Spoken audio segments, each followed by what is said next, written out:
Андрей Усачев. Божья коровка. Гуляла за городом Божья коровка.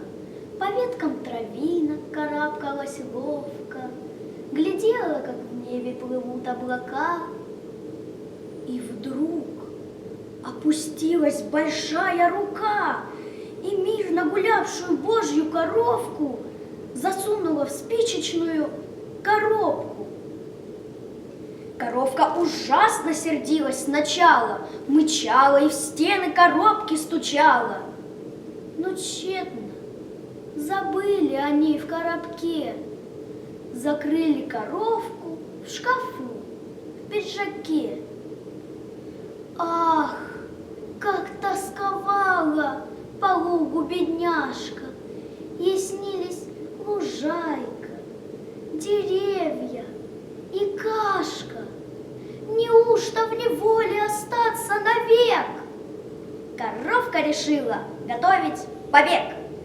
3 дня и 3 ночи рвалась она к цели, и вот, наконец, вылезает из щели. Но где же деревья, цветы, облака?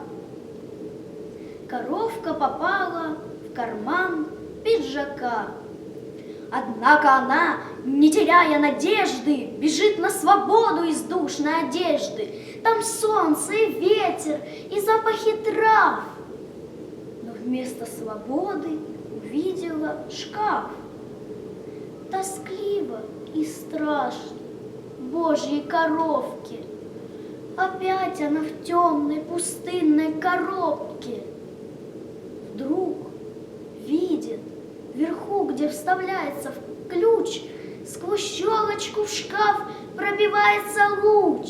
Скорее на волю! Коровка отважно, зажмурясь, штурмует замоченную скважину. И вновь оказалась в глухом коробке с огромной люстрой на потолке. Однако коровка на редкость упряма, нашла, где неплотно захлопнута рама, и вот вылезает она из окна. Ура! Наконец на свободе она!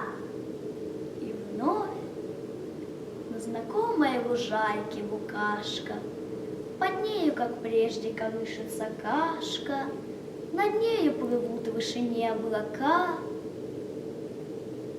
Но смотрит на мир осторожно коровка, а вдруг это тоже большая коробка, где солнце и небо внутри коробка.